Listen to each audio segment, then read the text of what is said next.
Hello इकोनॉमिकियंस, मेरा नाम है गौरव। स्वागत है आपका हमारे चैनल इमेजिन स्टडी पे। तो चलिए शुरू करते हैं। तो आज जो हम लोग देखने वाले हैं वो है 12th कॉमर्स के इकोनॉमिक्स का chapter number 3A, that is demand analysis. और जो आज का हमारा टॉपिक है वो है डिटर्मिनेंट्स ऑफ डिमांड। तो चलिए टॉपिक शुरू करने से पहले सबसे पहले देख लेते हैं कि डिमांड होता क्या है।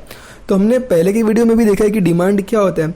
तो डिमांड एक ऐसा डिज़ायर होता है जिसे हम खरीद सके या फिर हम willingness to purchase plus ability to pay, means हमारे पास उतनी काबिलियत होनी चाहिए कि जो भी हमारा डिज़ायर है, जिसकी भी हमारी इच्छा है, उसे हम खरीद सके, तभी वो चीज़ डिमांड होगा।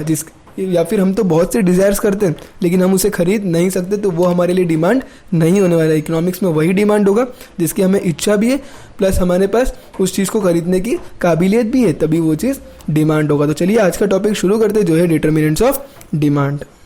तो यहाँ पर जो पहला डिटर्मिनेंट्स ऑफ डिमांड है वो है प्राइस। तो चलिए प्राइस जो है वो बहुत ही इंपॉर्टेंट एस्पेक्ट है, अगर या फिर बहुत ही इंपॉर्टेंट डिटर्मिनेंट्स है अगर हम लोग डिमांड के थ्रू देखेंगे। तो यहाँ पर देखिए प्राइस में क्या दिया है, price determines the demand for a commodity to a larger extent. तो यहाँ पर प्राइस बहुत ही इंपॉर्टेंट रोल निभाता है किसी भी चीज़ की डिमांड के एक्सटेंट को चेक करने के लिए, या फिर कितना कमोडिटी परचेज हो रहा है उस चीज़ पे प्राइस का बहुत ही बड़ा रोल है। तो यहाँ पर देखिए क्या दिया, consumer prefer to purchase a product in large quantity when price of product is less and they purchase a product in small quantities when a price of product is high। तो यहाँ पर देखिए प्राइस का important role क्यों है demand के लिए, क्योंकि कि जब प्राइस ज़्यादा होता है तो उस समय जो क्वांटिटी से परचेज की वो बहुत ही कम होता है, लेकिन जिस तरह से प्राइस अगर घट के कम हो गया तो उस समय जो डिमांड है, क्वांटिटीज़ जो है वो परचेजिंग क्वांटिटीज़ है वो बहुत ही ज़्यादा हो जाता है। तो यह है पहला डिटर्मिनेंट्स ऑफ डिमांड जो कि है प्राइस।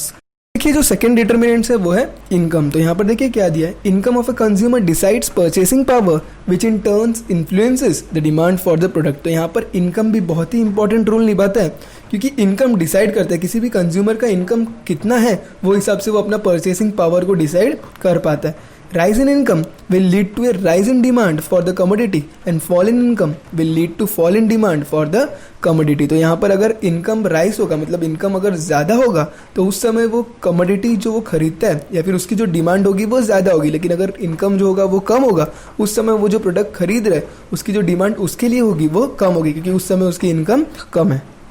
तो ये था सेकेंड डिटर्मिनेंट जो कि था इनकम। तो चलिए देखते हैं नेक्स्ट डिटर्मिनेंट जो कि है प्राइस ऑफ सब्सटीट्यूट गुड्स। अगर यहाँ पर सब्सटीट्यूट गुड्स होंगे, सपोज दो गुड्स है, एक गुड्स ए और एक गुड्स बी, जो दोनों भी सेम चीज़ के लिए यूज़ हो सकते हैं, मीन्स आपकी डिमांड को वो दोनों भी पूरा कर सकते हैं। तो अगर एक गुड्स का दाम ज़्यादा होगा तो आप उस गुड्स को नहीं खरीदोगे जिसका प्राइस हाई होगा, आप उसी गुड्स को खरीदोगे जिसका प्राइस कम होगा। तो यहाँ पर देखिए क्या दिया प्राइस ऑफ सब्सटीट्यूट गुड्स में, if a substitute goods is available at a lower price then people will demand cheaper substitute goods than costly one. तो यहाँ पर क्या दिया है कि अगर सब्सटीट्यूट गुड का प्राइस लो होगा तो आप लो वाले प्राइस के ही गुड्स को परचेज करोगे, न कि महंगे वाले को। For example if the price of sugar rises the demand for jaggery will rise. तो यहाँ पर क्या दिया है कि अगर शक्कर का जो दाम होगा वो ज़्यादा होगा तो उस समय पब्लिक ज़्यादा डिमांड करेगी जैगरी के लिए। तो जैगरी मीन्स गुड। तो यहाँ पर चलिए ये था हमारा थर्ड डिटर्मिनेंट जो कि था प्राइस ऑफ सब्सटीट्यूट गुड्स।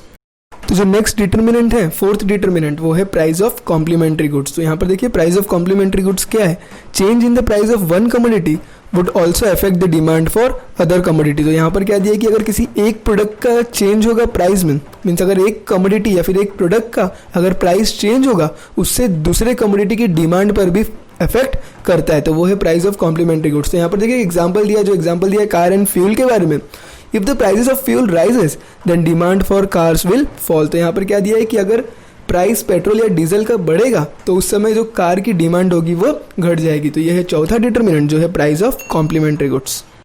अब देखिए जो अगला डिटर्मिनेंट है वो है नेचर ऑफ प्रोडक्ट। तो देखिए नेचर ऑफ प्रोडक्ट में क्या दिया है, if a commodity is necessity and it use is unavoidable then it demand will continue to be the same irrespective of the corresponding price. तो यहाँ पर देखिए नेचर ऑफ प्रोडक्ट में क्या दिया है कि अगर कोई ऐसा कमोडिटी जो बहुत ही इंपॉर्टेंट है, जो बहुत ही नेसेसरी है और उसको आप अवॉइड नहीं कर सकते, मीन्स आपको उसे यूज या फिर कंज्यूम करना ही पड़ेगा, तो उस समय जो उसकी डिमांड होगी वो कभी कम या फिर ज़्यादा नहीं होगी, भले प्राइस कम हो या फिर ज़्यादा हो। तो यहाँ पर देखिए एग्जाम्पल दिया medicine to control blood pressure. तो यहाँ पर जो पेशेंट होगा जिसे ब्लड प्रेशर है तो वो कभी भी अपने मेडिसिन स्टॉप नहीं कर सकता, भले प्राइस बढ़े या फिर प्राइस घटे, उसे इस चीज़ को अवॉइड नहीं करना है, उसे उस चीज़ को लेना ही है। तो ये है नेचर ऑफ प्रोडक्ट जो कि है फिफ्थ डिटर्मिनेंट।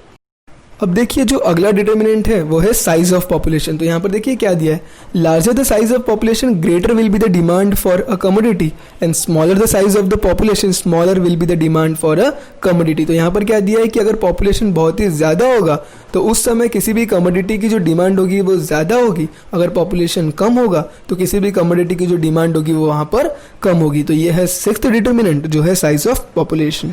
देखिए नेक्स्ट डिटर्मिनेंट जो है वो क्या है, सेवंथ डिटर्मिनेंट, वो है एक्सपेक्टेशन अबाउट फ्यूचर प्राइसेस। तो यहाँ पर क्या दिया, एक्सपेक्टेशन अबाउट फ्यूचर प्राइसेस में वो भी देख लेते हैं। If the consumer expects that the price to fall in future he will buy less in the present at the prevailing price. Similarly if he expect the price to rise in future he will buy more in the present at the prevailing price. तो यहाँ पर क्या बताया कि अगर किसी भी consumer को अंदाजा लग गया है कि किसी भी प्रोडक्ट का जो प्राइस है वो आगे फ्यूचर में घटने वाला है, तो वो क्या करेगा, प्रेजेंट टाइम पे उस प्रोडक्ट को कम मात्रा में खरीद के अपने पास रखेगा। लेकिन अगर उसे ये पता चल जाए कि कोई भी एक प्रोडक्ट है जिसका प्राइस आगे फ्यूचर में बहुत ही ज़्यादा होने वाला है, तो वो क्या करेगा, प्रेजेंट में ही उस प्रोडक्ट को ज़्यादा मात्रा में खरीद के अपने पास रख लेगा। तो ये है एक्सपेक्टेशन अबाउट फ्यूचर प्राइसेस। अब देखिए जो नेक्स्ट डिटर्मिनेंट है वो है एडवर्टाइजमेंट। तो यहाँ पर देखिए एडवर्टाइजमेंट का भी बहुत ही इंपॉर्टेंट रोल है। तो यहाँ पर क्या दिया, advertisement, sales promotion scheme and effective salesmanship tend to change the preference of the consumers and lead to demand for many products. तो यहाँ पर क्या बताया कि एडवर्टाइजमेंट करता क्या है कि वो अलग अलग प्रमोशन स्कीम्स देता है, अलग अलग इफेक्टिव सेल्समैनशिप होता है, जिससे क्या होता है कि बहुत सारे कंज्यूमर जो किसी एक कंपनी के प्रोडक्ट को यूज़ कर रहे हैं वो स्विच कर देते हैं अपने प्रेफरेंस को और वो किसी दूसरे कंपनी के प्रोडक्ट को यूज़ करने लगते हैं। तो यहाँ पर एडवर्टाइजमेंट बहुत ही इंपॉर्टेंट रोल निभाता है। For example cosmetics, toothbrush etcetera. तो यहाँ पर क्या बताया कि बहुत सारे ब्यूटी प्रोडक्ट्स हैं या फिर टूथब्रश हो गया, कोलगेट्स हो गया, बहुत से प्रोडक्ट है जिसके एडवर्टाइजमेंट से भी जो कंज्यूमर होता है वो अपना प्रेफरेंस चेंज करके किसी दूसरे प्रोडक्ट के डिमांड में चले जाता है। तो ये है नेक्स्ट डिटर्मिनेंट जो कि है एडवर्टाइजमेंट।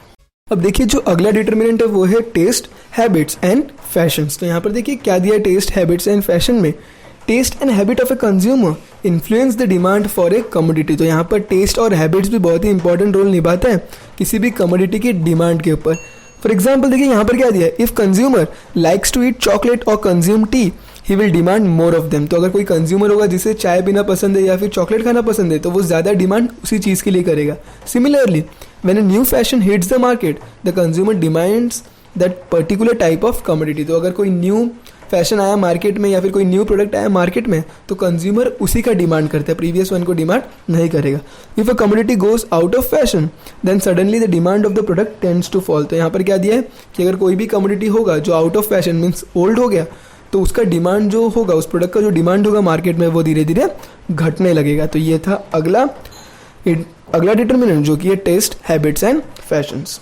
देखिए जो अगला डिटर्मिनेंट है वो है लेवल ऑफ टैक्सेशन। तो यहाँ पर देखिए टैक्स भी बहुत ही इंपॉर्टेंट रोल निभाता है डिमांड्स के ऊपर। तो देखिए यहाँ पर क्या दिया है, high rate of taxes on goods और service would increase the price of the goods और सर्विस। तो अगर आपको कोई प्रोडक्ट पसंद आया लेकिन उसका टैक्स जो है वो ज़्यादा होगा तो क्या होगा कि उससे उस प्रोडक्ट का जो प्राइस होगा आपको खरीदने के लिए उस प्राइस उसका बढ़ जाएगा।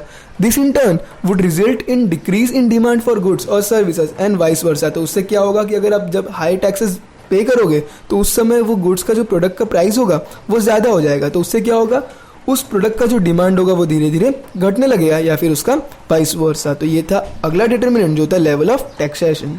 तो और भी बहुत से फैक्टर्स हैं जो कि डिमांड पे अफेक्ट करते हैं, तो वो है अगला डिटर्मिनेंट्स जो है अदर फैक्टर्स। तो यहाँ पर देखिए क्लाइमेटिकल कंडीशंस के ऊपर भी डिपेंड करता है कि किस चीज़ का डिमांड घटेगा या फिर किस चीज़ का डिमांड बढ़ेगा। उसी तरह change in technology, government policy, customs and traditions etcetera. तो बहुत से ऐसे अलग अलग फैक्टर्स हैं जिनके थ्रू डिमांड पे फ़र्क पड़ता है। तो ये तो टोटल 11 डिटर्मिनेंट्स जो हमने देख लिया। तो टोटल 11 डिटर्मिनेंट्स के लिए मैं एक कोड भी आपको बता देता हूँ जिससे ये टोटल 11 डिटर्मिनेंट्स आपको याद करने के लिए आसानी होगी। तो चलिए देख लेते हैं कोड जो इसे याद करने में हमें आसानी देगा। तो यहाँ पर देखिए कोड जो है, तो उसके पहले मैं आपको एक लाइन बता देता हूँ कि आप किसी के अगर घर पे जाते हो तो वो क्या बोलते हैं आपको, बैठो और पानी पी लो। तो यहाँ पर अगर बैठो और पानी पी लो अगर वो बोल रहे हैं तो यहाँ पर जो कोड भी होगा वो वही होगा। तो यहाँ पर देखिए कोड क्या है, सिट एंड पी लो। तो यहाँ पर देखिए सिट एंड पी लो जिसमें एस जो है वो है साइज ऑफ पॉपुलेशन, ई जो है वो है एक्सपेक्टेशन अबाउट फ्यूचर प्राइजेस, ए जो है वो है एडवर्टाइजमेंट, उसके बाद टी है जो कि है टेस्ट, हैबिट्स एंड फैशन, उसके बाद एन जो कि है नेचर ऑफ प्रोडक्ट, उसके बाद जो पी है वो है 3 टाइम्स जो कि है पहला है वो प्राइस, दूसरा है प्राइस ऑफ सब्स्टिट्यूट गुड्स, तीसरा P है वो है प्राइस ऑफ कॉम्प्लीमेंट्री गुड्स, उसके बाद I for income, L for level of taxation और O फॉर अदर फैक्टर्स। तो यहाँ पर हमारा कोड था जो कि 11 डिटर्मिनेंट्स को याद करने में हमें आसानी देगा, जो कि है सिट एंड पी लो। तो यहाँ पर P जो है वो 3 टाइम्स है। तो यहाँ पर हमारा जो डिटर्मिनेंट्स था, डिटर्मिनेंट्स ऑफ डिमांड, वो पूरा हुआ।